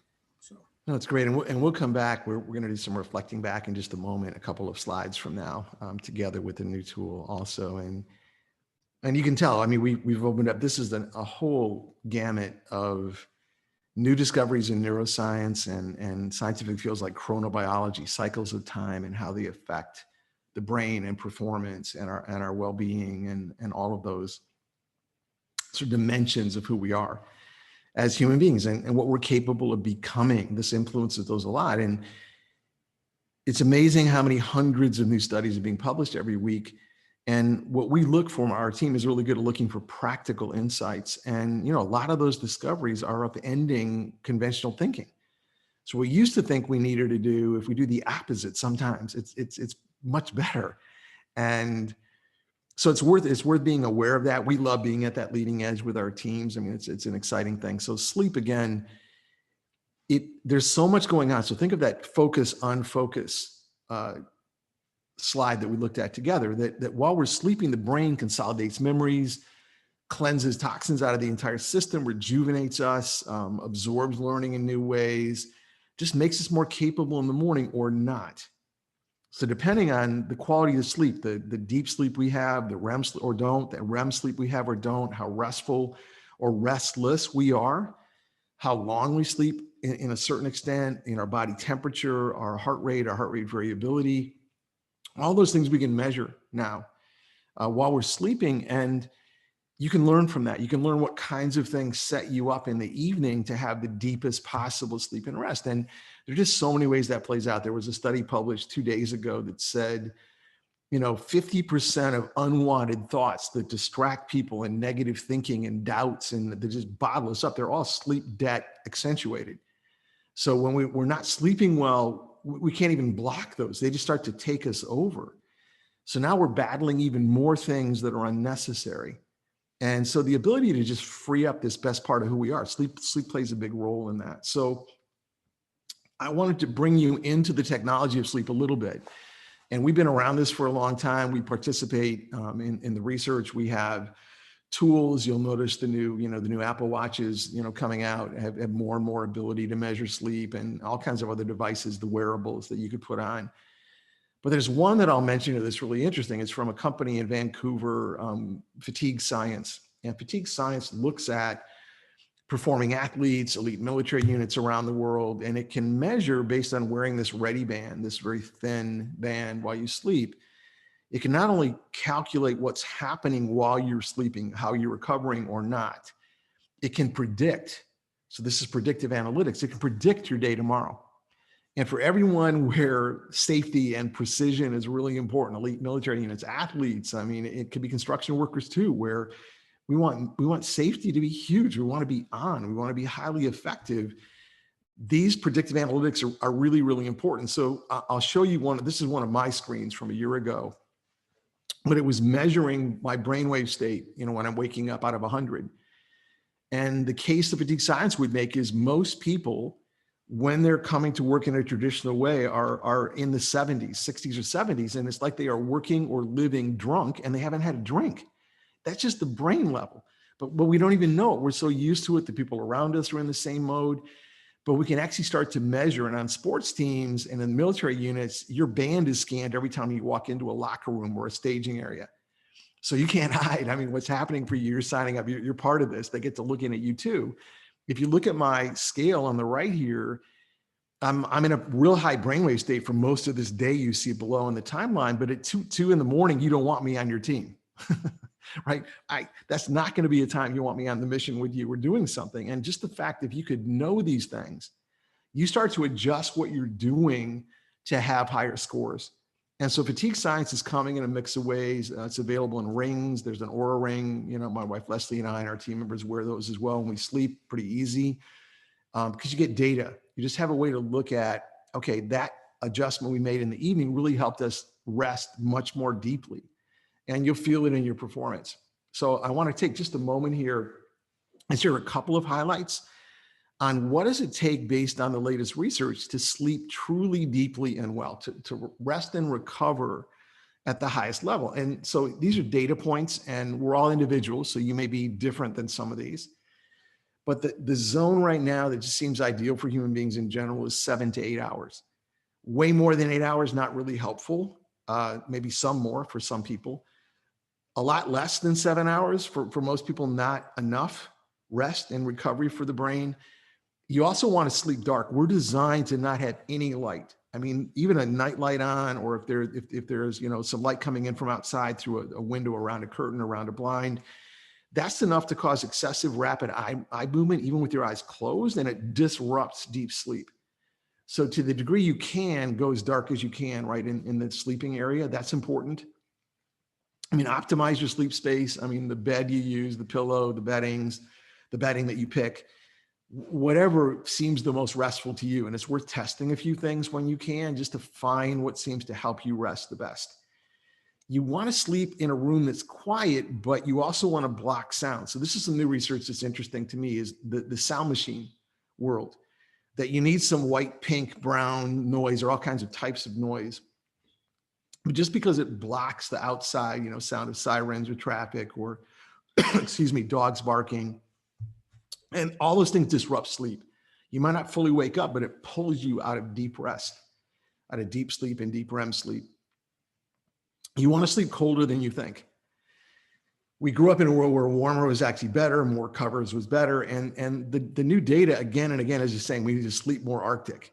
You want the room way colder than you typically would have it. You need less covers than you typically would have if you want to have deep rest. So it doesn't mean you jump into an ice cold bedroom like in one night, but you just ease your way into this. And the reason is metabolism goes up higher, the brain's making more energy, it's recovering better, you're resting deeper. So we were designed for colder temperatures when we sleep. A Mayo Clinic research would say, don't have a clock in view in your bedroom. There should be no clocks that you can see in your bedroom. Just turn them around. And the reason is, if you have a clock in view, you will awaken maybe 100 times a night unconsciously. You won't even remember it in the morning, maybe, except your neck is stiff to check the time. So you could have a clock with an alarm, just turn it around so you're not staring at time. And then some new data, really interesting, that if you're a back sleeper or a stomach sleeper, for example, you want to maybe start by sleeping on trying to fall asleep on your side. And the reason is, somehow for the brain, being on the side, when you're in that position, a side sleeping position, it cleanses toxins and rejuvenates the brain way faster. So I'll leave this right there on sleep for the moment. And what I want to do for the next moment here is use a reflection tool that's from new research that you could use in your training, really powerful. And you could use it, we could have used it way more often, but I wanted to lead up to this point. We'll do it again later. But we call it a 10-second leap. And the leap comes from my team linking learning plus application. But it comes from research that suggests, and this is really interesting, that the fastest learning comes when you build in more moments to reflect. And so we'll have a couple of these during this training session. I think ultimately where this will go, and I debated doing it for this session, but I think it's better that I can share this with you, and you can test it on your own as well, the way we do, is maybe every 20 to 30 minutes, you could drop in one of these reflective pauses. And when you do it, you want to train two things. So two things happen in these pauses. The first thing is you just let your brain, without even having to read your notes, you scan back. What did we just cover? And what stood out to me? So where we've come in the last hour here is we've had, the brain performance code. We looked at some ways to nudge the brain and get ahead of it a bit from doing what it wants to do. And then we looked at redesigning time, starting with how we awaken in the morning, first 21 minutes. We worked through a few of the tools with time, and then how we ended the day, and then with some sleep and rest. Of those main points, we emphasize what stood out to you as potentially valuable, either to you personally or you related to some kind of training. Just pick one. So that scan is something the brain can do really, really fast. And then you want to ask, once you pick something that stood out, like this is something I'd like to test, or I sense maybe this could work. You don't have to know that it will, but it might. How, when, and where will you apply it? Right? How would you pilot test this in a program coming up, on your, with your family tonight, when you wake up in the morning tomorrow, or on Monday with a meeting coming up next week? When and where and how could you see if this works? Those two quick questions, and they will end up happening way faster than in 10 seconds. The research said it takes 10 seconds. That's maybe, a good learning framework of time. But with a little bit of practice, it'll happen in a second or less for the brain. It will scan back fast. It will instinctively sense where you might use it. That's all it takes. And recall an application. This last data point is really interesting to me. Recall an application when you use this tool they increase by up to 300%. So it's the first time data has looked at this pacing of how we learn. So we not only have Q&A time, can we each also reflect back over what did we just cover in the last half hour or hour? What stood out to me? How might I use it? And now I'll look ahead. That's a 10-second leap. That's as powerful as this is. So I want each of you just thinking back over what we've covered so far together in this session today. What has stood out to you as something worth making a note on, paying some attention to, testing? And then how, when, and where could you use it, right? So I want to open it up right now. I mean, Dan, you may have some questions coming in. So on either guiding your brain performance code in some new ways or redesigning time. And then the last two segments are shorter, very targeted on trust and communication, and then one on achieving bigger goals. So Dan, anything you want to put in play here? Any questions we have so far? I don't have any questions other than, I know that some of us have talked about this in the past, and I know that it's not really super popular with males, but like journaling, does that help, like daily or hourly or something, or writing notes? Yeah, well, that's an interesting call. I mean, there's some studies that, a pen in hand really does. It releases tension. It allows us to basically condense learning in a way that's meaningful for us. So, but I'd link that to note making, right? I would just build a case that in any form that you could make notes where you're reflecting on what you're designing some new program, for example, for those of us who are in training. Can you start with no notes at all? Just a blank sheet of paper and use your instincts and jot some notes. And that tends to light up brain pathways that give you fresh perspectives. So I think journaling is a really good way to get some things, in process that keep us growing as human beings, Dan. So that's a really good point. But there are a lot of ways to do it. And I'm always asking myself, is there a brief way to do it? And we could talk about, mindfulness or meditation and mindlessness. And my question with meditation, there's some really good research that if you meditate or you practice mindfulness, it can be really health giving. It can help you focus. Great. My question is, how little time can I spend doing those, right, to get a benefit? And the truth is, it can just be 15 seconds. It doesn't have to be 20 minutes. And the data that's interesting on that is being mindful, really powerful to health and to focus. But there's data saying that when you're working on mindfulness, you're killing creativity. So there's a balance. We need time to be mindless. Now that's back to the brain downtime. When you're just being creative, you don't have an agenda. You can just go with the flow and you're sensing things and experiencing things. Those balances really keep us young, keep us more and more capable, as opposed to getting stuck, being hyper-focused and, hyper mindful and missing the balance. So Dan, hopefully that helped a little bit. So anything else on your mind? So one of the questions that we have is why 21 minutes? Why not 15 or 30 or? Sure. Well, and for you, each of you individually, it could be 15 or 30. What we started with is what we call the golden hour. We thought there's this hour window, like that hour when you shouldn't be flexing your spine, from Dr. Stuart McGill. And we said, look, in that hour, what should human beings do to unlock their best possible performance, where they continue to be always better today than yesterday?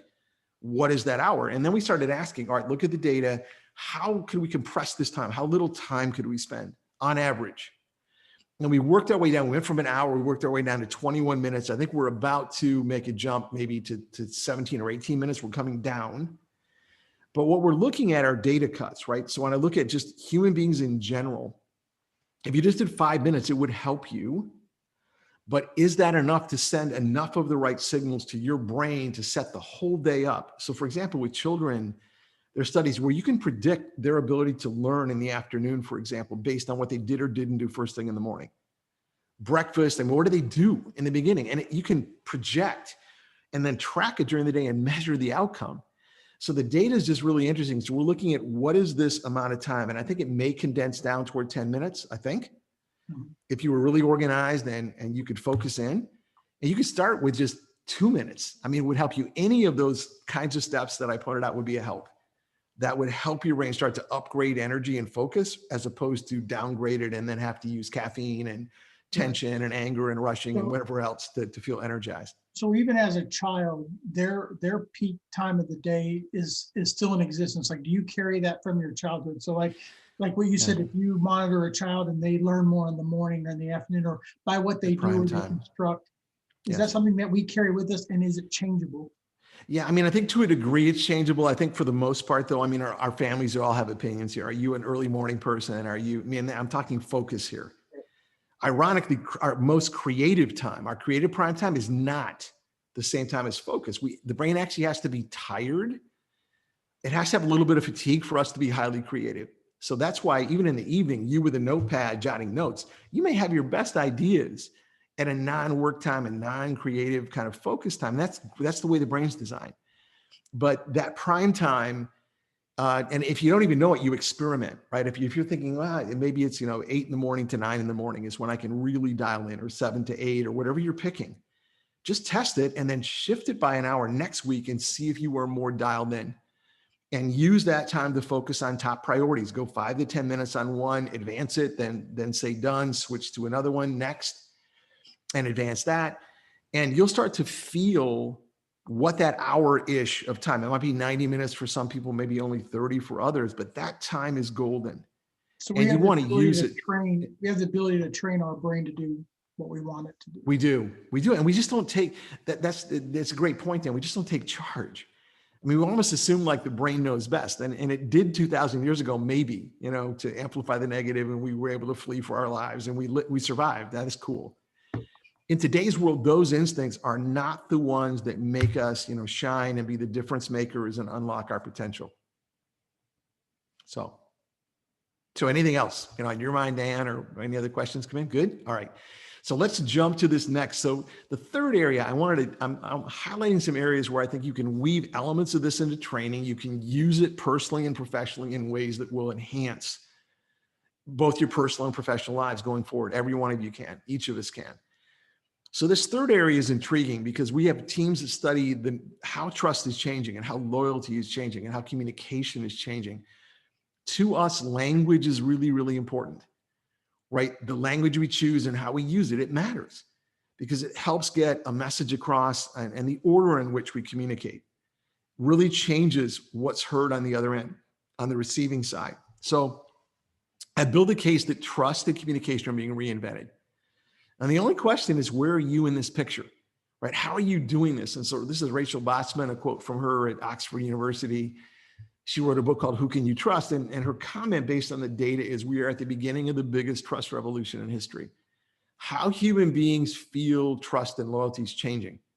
It's not what it was previously in our lives. It's not that. It's different. And so we have to understand, how is it different? What do we need to do to make sure that how we're connecting with other human beings, how we're building networks, how we're remembering the names of other human beings and relating to them respectfully, how are we doing that in a way that fits the distraction and noise in the world, and how human beings are deciding where to put trust and commitment and loyalty. So that whole world is shifting. It's an interesting change. And I would build a case from the data that virtually everybody's brain today is primed to disconnect, right? They arrive to talk to you, or they arrive for a meeting with you, and you can just see it. They're checking their phone sometimes, they're looking at their watch without even maybe looking at it. Their eyes are just going there, and they're just wondering, there's probably something else going on I should be doing, not this. And so they're ready to leave. And not that long ago, that was not the case. People would come into meetings just either for the food or to hang out. I mean, it was just sort of more a thing to do, not to check out of in their brain, but to just hang around in. And that world is going away. So we just have to see this, that human beings are walking around assuming the next text, the next message, the next screen, the next something is the thing, and it isn't. And that's the present shock that I talked about earlier. That's what's frustrating, right, for the brain. So right now, there are at least, and this is an average, I think this number is about half of what it actually is, but 4,000 plus times a day, there are things we call attentional blinks, where people notice their phone, someone else's phone, they hear a ringtone, they hear a text sound, they see a screen, and whatever they were working on, they're now distracted, and they've lost momentum, right? So they're checking out. So those distractions are not just a little thing where you reset instantly, they become a big thing. So that ability to manage technology differently in a mix of ways, including in meetings, is really important. One of the messages from the data is to hide your phone, to just have an environment where you don't have a screen in view. And one of the reasons is, I mean, if you remember the old days of flying, especially in crowds of people, why are people watching other people's screens on the backs of their seats when they can't hear the audio on those movies? Or they're looking over someone's shoulder at a phone when the screen changes. It's called shoulder surfing. I mean, it's just the way the brain works. The hardwired brain is really something to watch. And when you have a device out in view, it does not have to ring. It doesn't have to light up. You have a screen in view in a room, in a meeting, if we're back to in-person meetings. It undermines the entire meeting. It drags it out. It just the way the brain anticipates. Did that screen flash? Was that something that's looking away? It's not with you. That's an issue. So this whole notion that, we need to put our devices away, well, we can. If we need them, great. Pull it out, use it, and then close it. Just put it away so it doesn't vibrate. It's not something in view. So at least in smaller team meetings, you with your staff, be really aware that having phones out, having laptops out with people typing and searching for things you can't see is probably something that undermines productivity, and it certainly hurts trust. So better to have briefer, better meetings, our phrase. And with a lot of our clients around the world, General Motors is one example, but there are all kinds of them.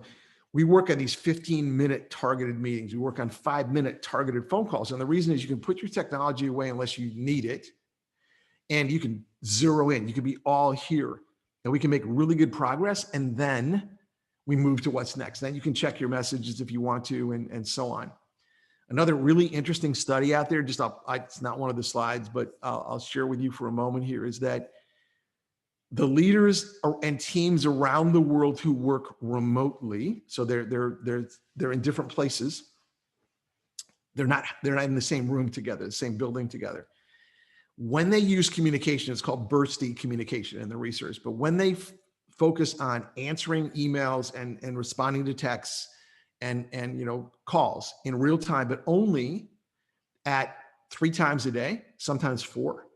And you let people know ahead of time, these are the times of day when I will check messages and be available if you need me. And other times I'm focused on being strategic, I'm making progress, and unless it's an emergency, I'm not going to be answering. So we have to be clear about this. Overall performance from that one change alone goes up 24%. So essentially you save an entire day a week by just not checking messages all the time. And I'd add another point here, to respond slower to some other messages right now that you respond too quickly to, with email especially. Email isn't texting, and you're conditioning people that you should respond instantly. And a side note in the world right now is, the best leaders we track are consciously not using high tech watches, for example, for technology. They could have an Apple Watch, but it's an actual watch while they're working. And the reason is, if I know you have an Apple Watch and you're texting and taking messages on the watch, and I know you have one and you don't respond to me, I hate you, right? So you're in this mode of like, wait, I'm now committing to be instantly available to everybody, and it's actually counterproductive in all kinds of measured ways. So traditional watches are still the norm in the best teams and performers in the world, unless they need the technology, like some of the health data, that's fine. But just checking endlessly and looking down at your watch or looking at your device endlessly, you start to see it's common. So we're really used to it, but it is not where the best productivity happens. It's not where the greatest effectiveness happens. So there are ways to start shifting when and where and how we use technology. Another point that really matters is context. And in neuroscience, we would say that context, the where things fit, the big picture, is up to 80%. It's maybe higher than that.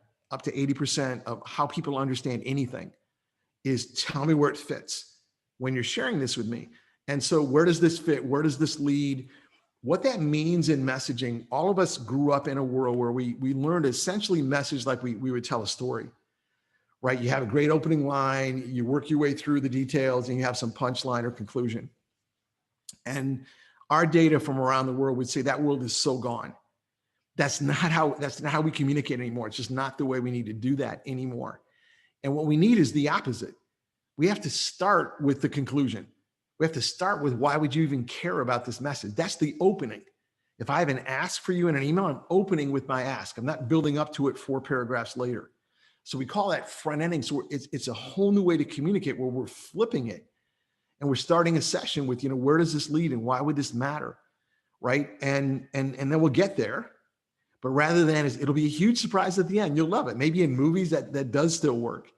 But in the way the rest of us communicate, it doesn't work so well. So set the context.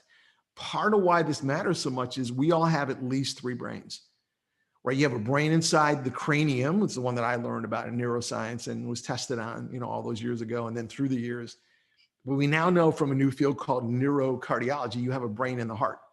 The heart isn't just a pump. There are 40,000 baroreceptors in the heart that are officially called the brain in the heart. And you also have a brain in your gut, inside the enteric nervous system of your intestines. There's a brain in there called the second brain by gastroenterologists. Those 2 brains are lightning fast compared to the thinking brain. And so you want to use all your brains, not just one. You don't want to just think. You also want to feel, and you want to be able to interpret instincts. Are the heart and gut brains always right? No. But when they're reading something, they're finding a gap, they're sensing something, you want to pay attention to them. And because of that speed, human beings can read things way faster than we thought. So in communication today, there are now something we call 4 attention gateways. So there's this need, whenever we're having a meaningful conversation with another human being, our mind has to be clear when we arrive. Back to my arrive ready comment, right? You have to be able to be all here and all in. You can't be distracted when you first meet with someone. So that's why in your schedule, building in little margins, a little 5-minute buffer, right, in each hour where you get your bearings back, you know what's coming up next. You're totally here when you're engaging with me. In the first 1/5 of a second, the other person's brain is deciding, in every conversation you and I have our entire lives, the other person deciding, do I like you and could I trust you, in a 1/5 of a second or less.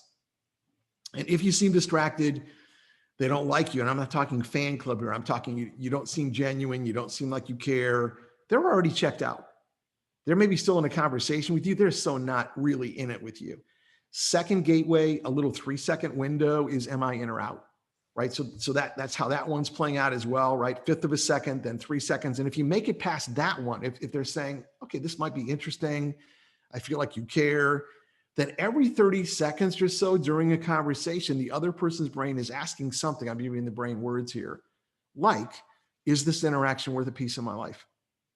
And the moment it feels like you're just coughing out information, it's some traditional training program, we're just going on and on and on, or reading information. It's like we're reading information I could have read online. I'm out. I'm already checking out. That attention gateway, I'm out of here. And so now we're learning, we as trainers too, we have to share things online that people could access. And in real time, we're focusing on highlights, on specific tools, not just on the overall information that I could read later if I wanted to. And finally, now I get to what's next, right? The last gateway, and that's how we have follow-up. We have people continuing to grow and to learn and to stay loyal and connected to us. We also change the words we use, right? So there's some really simple focusing words. I'll give you 2. We have dozens of these discoveries with our language teams. The word glimpse is really good for human beings. Share a glimpse into your progress. Great example of that. Share a glimpse into your plan. So I want to highlight, I want you just to give me the essence of what you're working on. That sounds really doable to the busy brain, right? Tell me about your progress. Show me your entire plan. Sounds overwhelming. Like the brain is like, I'm out of here. I don't want to have to do that. A glimpse feels doable. So use the word glimpse to check in with people, to get a quick update with people. Really powerful as a word. Glance. Let's take a moment to glance ahead and look back, right? You start a program with people. The brain is wondering context. Where does this fit? Right? Where does this lead? Where is this for me? And so you basically use a phrase like, let's take a moment to glance ahead and look back. If you lean in and upwire, if you learn and apply things, not just learn, what could change for you? All kinds of things that unlock your potential. And we're focused on this because it will move these priorities ahead faster. That's a glance. And all of a sudden the brain's thinking, okay, now I know why I'm here. This makes sense to me. And so those 2 simple words are called focusing words. Sometimes they're phrases, but these 2 are words. There are also certain phrases that a lot of us use that our language teams say we should never use again. One is thanks for your time. Don't ever thank another human being for their time. I mean, maybe years from now, it'll be okay again. But for right now, don't use that phrase. If you say to me, Robert, thanks for your time, and you mean it, because a lot of people say, well, Robert, but I mean it. I mean it in a good way. I think, well, terrific for you. But the data is going to measure what happens on the receiving end. When you say thanks for your time to me, my brain is going to automatically and instinctively say, I'm out of time. I'm behind time. There is no time. You caused it. And all of a sudden, whatever was just good with what we just did, you just shot that down with a phrase you don't even have to use, but you used it. We're just so used to it. Thanks for your time. So catch yourself if you use it. Substitute other phrases. I'll give you a couple of those in a moment. Another phrase never to say again to another human being is, I know how busy you are. Right? Because all you're doing is reminding me, what am I doing with you? Now that you're reminding me on that, why am I even here for this meeting? And so we don't need to say those phrases. We're just used to saying them, and they are all counterproductive. They undermine trust. They make people feel like that something valuable didn't happen when we say them, even if something valuable did happen. So we have to stop saying them. So switch to almost anything else. Right? It's been great brainstorming with you. Right? If that's what we put, not thanks for your time. It's been great brainstorming with you. You know, it's good to see the progress we made on this priority. Right? So if I'm with you, the busyness is away right now, even though my brain's saying I'm really busy. And so certain phrases you just move to the side and experiment with other phrases you could use, depending on the setting and the person. So they're phrases to actually replace. Another twist in the trust and loyalty and communication realm is this. In recognition, when we give recognition to people, there's a new discovery that we actually need to switch the order we typically use. So when we're thanking someone for making progress, we're thanking someone for a contribution, we typically thank the person first and then describe what they did, right? And that's a mistake in the order. And let me tell you why. So if I'm thinking staff or a team here or a group of human beings, the brain has a kind of, what's the best description for this? Like a worry that someone's getting favorable treatment. And so when an individual gets praise first, and then we describe what they did, the instant response in other human beings, maybe not everyone, but a lot of human beings is, it's totally unfair, right? Dan likes that person better than me. It's not fair. And I'm not really learning from what happened. I'm resisting because you didn't pick me. You picked someone else. It's kind of the teacher's pet, kind of a risk issue here, to use a phrase that some researchers have used. So what you do is you switch the order. When you're giving recognition, you consciously pause to recognize the improvement first. Right? Just the way this program came together faster, it was clearer, the way the design work was more effective than before. You know, thank you so much for, spending some extra energy on putting this together. That was really helpful. So I'm switching the order here. The person comes second, or the people or the team. What got improved, right? Where the initiative went comes first. That's a really important, it's a small distinction, really important. And then I want to keep everyone in a growth mode. So once I've recognized an improvement, then I've thanked the individuals involved with the improvement. I want to let that soak in for a few seconds, a little while, a few minutes, maybe a day. And then I want to ask, what do your instincts say about what's next? Where do we go from here? How do we make the next program even better? Do you have any thoughts on that? Were you thinking about it when we made this improvement? What do your instincts say? Linking what's next to an improvement just makes it become this continuous way to get better and better that's very natural to human beings. So that may seem like a little small adjustment in some steps. The data is really powerful under it. Final point is, I would build a case that as much talk as we have about feedback, that there's not, and feedback is a word that replaced criticism, which was replaced by an oxymoron, constructive criticism. Then we started using the word feedback. And I would build a neuroscience case that not one human being ever in the history of the world has ever jumped up in the morning saying, hope I get feedback. It's never happened in the history of humanity. And the brain perceives feedback as flaw finding. And I'm talking the hardwired brain. I'm not saying we're choosing to see that. The hardwired brain from 2,000 years ago does not want feedback. It feels like you're at risk then, you're picking on me, it's not fair. And human beings can handle a little bit of feedback. We all need it. We can't handle a lot of it. And so we have this rule we use around the world with client companies, and it's really powerful. And it's that we all need feedback. We can laser in. I mentioned earlier, how fast, to Dan's comment on failure, how fast can we absorb learning from a stumble?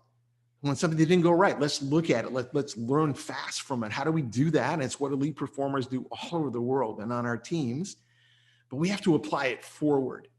So if I'm tracking how much time I'm spending analyzing something, 90% of the time I want to feed what we're learning forward. 10% of the time I can look back and analyze. That's a good average kind of rule of thumb. So here's what feed forward is. I want you to think about the difference. So when we're using feedback in a way to nitpick something, didn't like that very much, should have liked that. We should have changed the colors, it was the wrong time of day. And we could do this forever. The hardwired brain loves feedback. Our comment is it can criticize and critique forever. I mean, they're human beings. It feels like that. All they do is criticize and critique. They don't contribute anything. They can just tear everything apart. And that's that 2,000-year-old-ish brain. That's what the brain was designed to do, to analyze any risk from as far away as I can see it. Anything out of place. It's how the brain can read an entire article and catch 3 typos, but have no idea what the article was about. That's that part of the brain. I mean, it's crazy. And so we as trainers, we as leaders, we have to see this and work around it. So yes, we need straight on feedback from people we trust, and we can analyze anything, and we all make mistakes for sure. But most of the time we have to use the learning and apply it forward, right? That's the magic here. So here's a statement on what feed forward is. So this is saying to each other, let me say this is, let's use the example. This is you with your staff. Building on everything we've learned, including what hasn't worked well. How can we be our best ever for what's next? Right? The next training, the next session coming up. How can we be the best we've ever been? Using everything we've learned, including the things that haven't worked well. That statement, you can say it in a lot of different ways. You can use it in a lot of different ways. It's a line of hope for the brain. People get less defensive. They really work on learning. They work on innovating and applying learning. It's super powerful. So 10-second leap on these changes in trust and communication. What stood out to you? I mean, is there anything in there on how you might change the way you front end messages, you set the context in training more clearly? You even have these 10-second leaps a little more often. We're reflecting back. What stood out to you?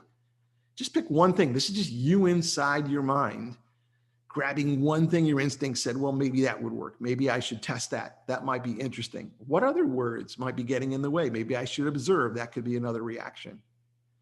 And then how, when, and where would you apply this? With your family, maybe it's personal. Working on communication with a loved one, that's great. It's a great laboratory to test things. Maybe it's with your staff or your team. When, where, and how would you test it? That helps the learning and the recall go up. And then final area here, just for a couple of minutes, and then we'll open it up for questions at the end and for Dan to wrap up as well. This whole notion of goals, right? We have a team that a few years ago said to me, let's look at goals, right? How do we set them? How do we pursue them? How do we achieve them? And I thought, like, why? There's so much stuff published on goals. I think all of us grew up in a world where, I think we have pretty good basic advice on how to set, pursue, and achieve goals. So I reacted by saying, really, like, we need to look at this. And my team said to me, look, we just pulled 2,000 studies up from the last 5 years. And if you look at all 2,000 studies on how best to set, pursue, and achieve goals, the essence of the findings of those studies is if we did everything the opposite of how we thought we needed to do it, we would have much better luck achieving bigger goals. And so I said, okay, all right, let's look at the studies then. What's in here? So I want to share a few highlights with you, and I think you could use some of these in how you teach and how you structure learning and training, how you set your own goals in some cool ways. The data would say that 90% of the top goals for human beings in the world fail. And somehow we're just used to setting new ones. I set a big one, didn't work. I'll just set another one. And apparently we're okay with this. I'm not okay with this data. I mean, the data, it shocks me that we're this bad at achieving our top goals. And there's some reasons for it though. The first reason is we need to plan in reverse. We don't do this well. We learn that what we do is we set a goal, we have a goal, and then we just put one foot in front of the other every day and get through the day and keep popping our attention up every once in a while to look at the goal. And that's not reverse planning, it's forward planning. Planning in reverse crushes that. Planning in reverse is called future introspection, and it helps the brain keep aligning what's happening today with achieving big goals. So all that means is during the day, I'm glancing ahead way more often Where does this lead? And what I'm working on today, how is what I'm working on today lining up with my top goals and our top goals?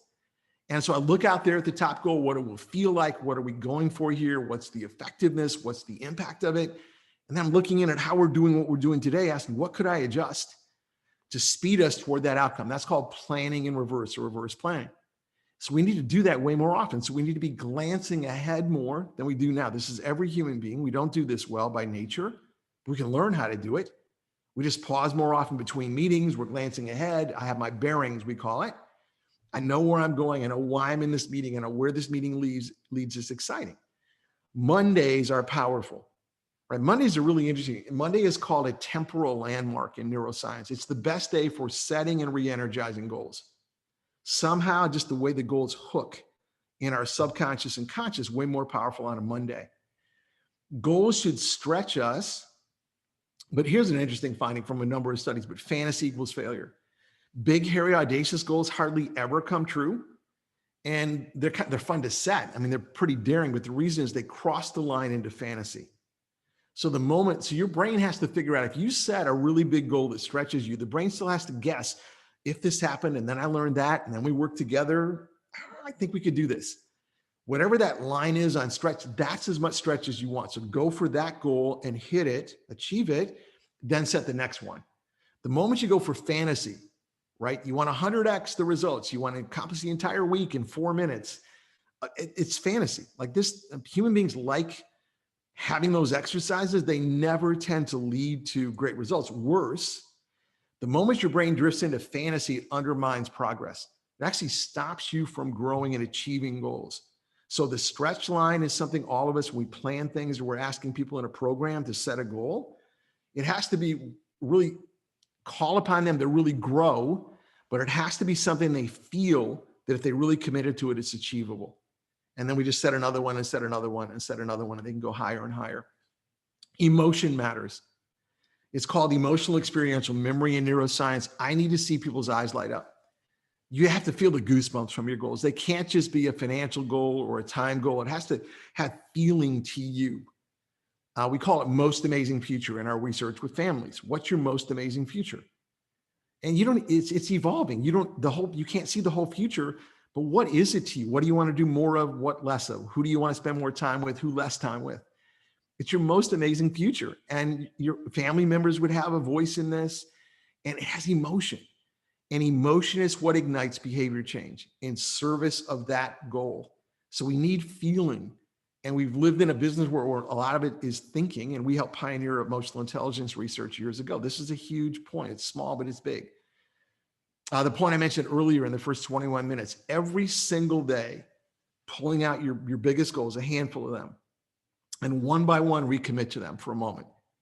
It so raises the chance that these goals will become embedded in your subconscious. So you will walk around every day with these instincts saying, say no to that, say yes to this, go a little deeper over here. Why? Because they're advancing the biggest goals you have. So that recommitment every day embeds in your subconscious. We call it a first attention priority, this ability to achieve these big goals. So on that goal, stretch just for a moment here before the Q&A, what stood out to you? Is there anything you could test? So I'm not saying you don't have to believe any of these points. You can just test it. You have your own laboratory in your life and in your work. What stood out that might make a difference to you? How, where, and when would you test it? So you add that next area, and that starts to make this learning already become yours.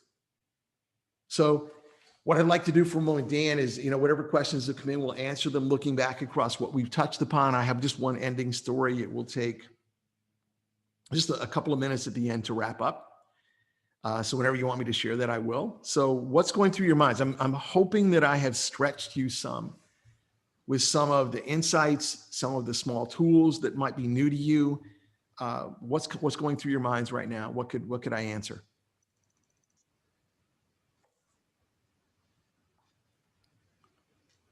You guys can unmute yourself and ask anything you want.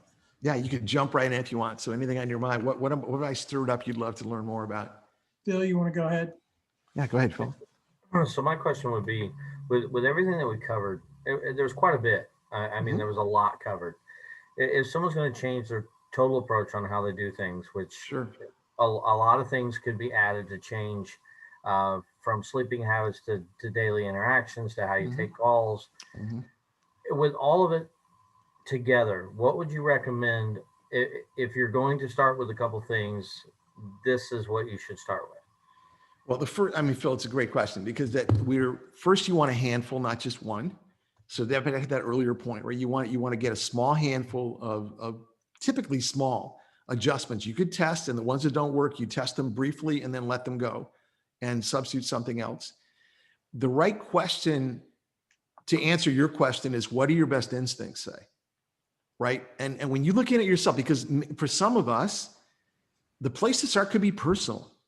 I mean, maybe it gives you a chance to just do some brainstorming with a spouse or significant other or family member, and you start there. It's fine. I mean, we're outcome measurers. My whole company, we use data and we measure, it feels like everything, but we're really flexible about where you start. And so I think your instincts are really important. Like, where are you in your life, in your career right now, in the changing world? Are you working in a brand new program design? Great. Maybe grab a few of these adjustments and put them to the test, right, with how you design that program. And maybe it's, just picking one area where you're thinking it might be easy. Maybe that's the call also. What feels like it would be the easiest test for you that might give a real positive result, and just start there. We tend to measure things week by week. So the other piece of advice that I'd share that's really a good piece of advice, I think, is measure things weekly, right? If you don't see some uptick, you're not saving steps, your energy's not higher, your family doesn't like you better, right? You're not more effective. You're not getting more time to innovate. You're not condensing some of your meetings where you have a little margin where you can be really ready for the next one. If it's not helping you in any of those areas, then let it go. And maybe later on it can help you, but right now, so don't keep doing it. The brain just loves to collect things. And one of my grandfathers, when I was a little boy, would say to me, don't try harder, try differently. So once I worked on something for a little while, we're really good as scientists here we'll test and measure and we'll let things go. So Phil, hopefully that helped. I mean, that's where I would start. I happen to love the Apex operating system. I mean, I think I wish we all had arrived today with that blueprint on how to wake up in the morning, and you'd be telling me, Robert, here's what I do. This is what really lights up my best days. And here's how during the day I'm really resilient. I use this tool. I'd be thinking, oh, awesome. I want to take a note on that. That was great. But the irony to me is we only see this in the most elite performers in the world. And meaning the ones often with huge risk to what they do. They're at the leading edge. And how they learn is really different. And so much rides on, that for them. So you might want to, look at that Apex operating system as well. So what else is coming up for questions? Anybody else? All right. Well, if you want to tell your story, and then I'll just talk about, or if you would rather me talk about the follow-up session that we're going to have. Yeah, no, I'll wrap up with this story right now for a moment, and then you go to the follow-up session. So perfect. And what I'm hoping is, before we do the wrap-up story and then Dan's comments, is that what I've done is I've constructively irritated you in some way. Like there's a part of your brain just saying, I wonder if there's something in here, and maybe there are other areas that we haven't touched on that we could go deeper in for a few minutes in this follow-up session. And just knowing that's coming, I'd love for you to make notes along the way. What stood out? I mean, what have you actually learned and applied that's different? Did anything build off, what we touched on in this session? And some of it's just you observing, right? How are you getting, like in a corner where you're in a tunnel and you're just doing, and you're tired at the end of the day, like one of the opening comments that we had, but you're used to it. I know you can do it because you have endurance, but what if you changed one thing up? How did it get better? And making notes on that. And then we'll reconnect on some of those later on as well. So I want to share a story from my dad's dad, my grandfather Cooper. And it was the last conversation I ever had with him. And I was 17 years old, so it's a long time ago. But he and my grandmother would go every summer. They would drive from where we lived in Michigan to this lake in northern Minnesota, one of the headwater lakes of the Mississippi River. And and there was a little cabin there that they loved. And this is a picture from the windows of that cabin. This is the picture of the lake from that window.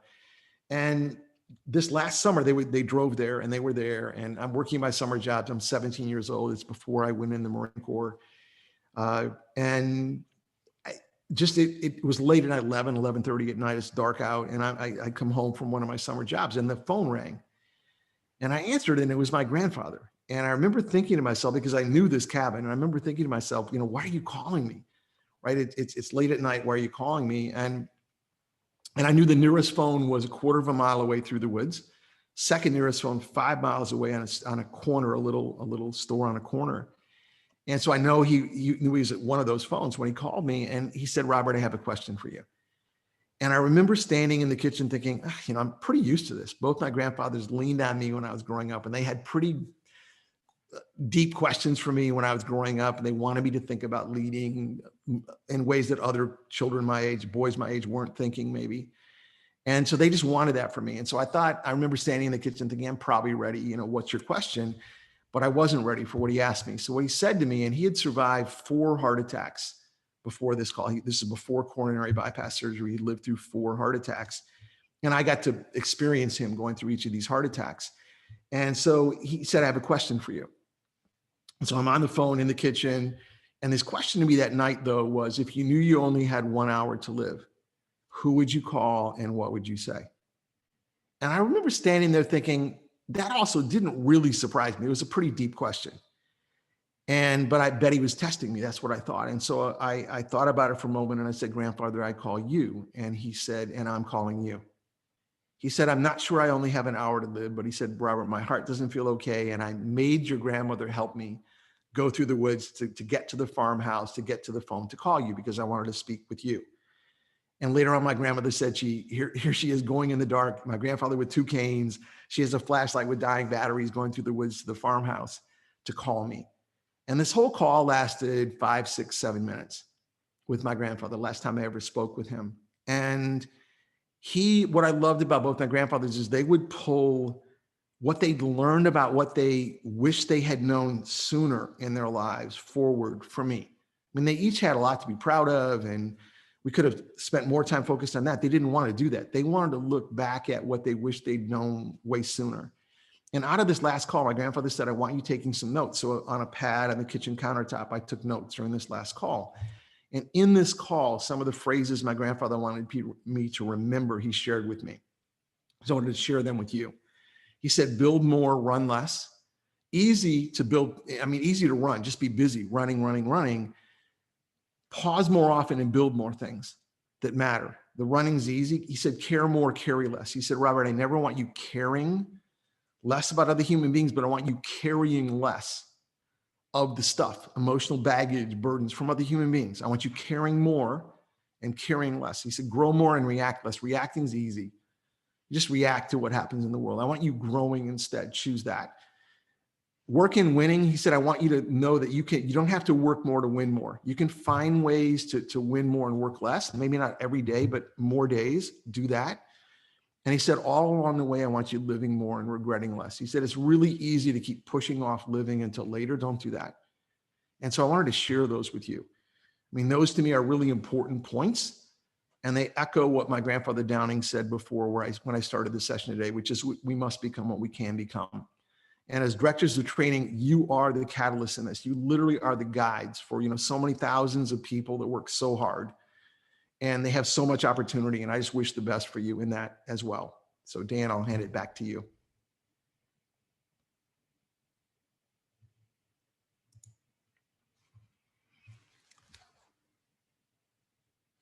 Usually helps if I unmute myself. Well, sometimes that helps. It's interesting. The hook that got me in Florida was the constructively irritated, because I was. There were so many things. I'm like, could it be that simple to do this? Could it be that simple to wake up differently, to go to bed differently, to look at things differently, to intentionally irritate myself with projects or whatever? And even though, coming out of that wall covering meeting, we built, a P3 tech program, and we built some relationships with some vendors that were really cool. But that stuck in my head more than anything that I learned the whole time there. And I hope that it resonates with you guys as much as it did with me. A lot goes into these little webinars. I know it doesn't seem like it, but all the scheduling and the meetings and the paperwork and the uploading onto the LMS. And I want to thank, you know, Anton and Antoinette and Rose and Nicole and Doc Funstein and Gavin for all their help with this. I really appreciate it. And I'm not going to thank Dr. Cooper for his time. I'm just going to thank him for his words. Thank you. And let me see here on the chat. There's a couple things. All right. If anybody else has any questions, we can end with that. And there's going to be a follow-up probably in, I'm guessing, middle of February-ish. We want to clear the holidays. We want you guys to take some of the stuff that you learned today and implement it. Don't implement one, implement 5 and see what sticks. And then be prepared to, in February, you know, we're going to lead up some stuff and send out some informational stuff that we want you to share. Not only successes, okay, because the failures are important too. So let's hear what didn't work and maybe we can find another way, or maybe it worked for somebody else and they can share their experience. And that's what we're going to kind of delve into in February. And we're not exactly sure what that's going to look like, but it will have that aspect. We're going to, like I said, share our positive stuff and negative. So Great. Are we good? Are we clear? I know we went a little long and I apologize, but. I think we're good. All right. Well, thank you so much, Dr. Cooper. We You're welcome. appreciate Thanks, it. everyone. And we'll be in contact with you guys. Sounds perfect. Thanks, everyone. Bye. Thank you. Bye. Take care. Be safe. See you, Adam. Thank you. See you guys.